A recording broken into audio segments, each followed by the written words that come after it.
My name's Sean Laidlaw. I rescued a dog from Syria called Barrie. She is a girl. I was out in Syria due to a contract that I took up. I took up that contract because I was suffering really badly with PTSD. I'd sort of done a lot in my military career, but it was when I come home, it was the sense of losing an identity. I didn't know who I was anymore. And then that's when things started to unravel for me. That's when the memories started coming back. I thought I needed to hit the reset button, go back to the last thing I remember being really good at, and that was being a soldier. Whilst out there, I found in a school that had been blown up, I'd found a dog, or a little puppy that was surrounded by other dead dogs that had been crushed by this building, and she was trapped in there. We took her back to base. So it was very early on that I realised that Barrie was going to be my dog. It was even before I even got her back to camp. What I saw in Barrie was a responsibility, something to live for, something to keep going. And from there, she became really part of the team. She lifted everyone's morale up. She completely changed my life. But in my team particularly, she come out with us on all of our jobs, and she becomes sort of our team mascot.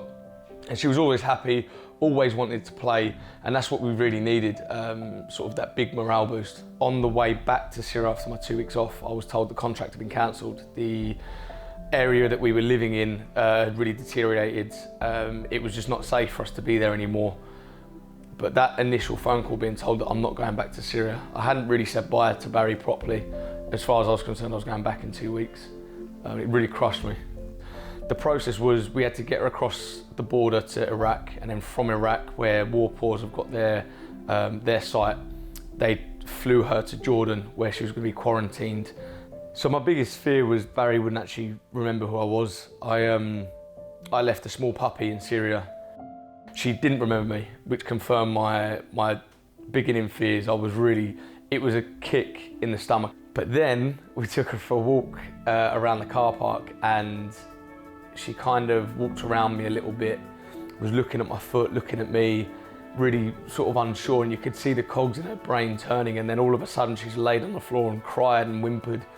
So I just kind of started stroking her belly, and she just instantly, her demeanour changed. She turned back into this puppy that I left behind. All the mannerisms that she had was straight back. Barrie has helped him so much. If he ever has a down moment in time, if he's ever upset, like Barrie's always there. Their relationship is just so good. It's brought a lot more out in him. Just for that sort of, maybe you might sit there for 20 minutes with Barrie, just sort of sit there in front of the TV, giving her a little stroke and stuff like that, and it's like everything is just gone. Gives him that chance to clear his head, and then he's good to go for like the next day. I think it allowed Sean someone to talk to, and just talk and talk and talk. That's what saved him, and that's what saved a lot of the guys with PTSD or this trauma-related psychosis, is that they can talk and get it off their chest without being criticised, without being judged. A dog will allow you to do that.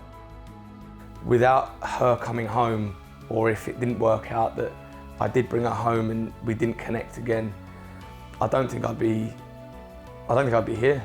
I think I would have come home from Syria and I would have done something silly. And it's that cliff edge that I was on, and Barrie sort of dragged me back from that.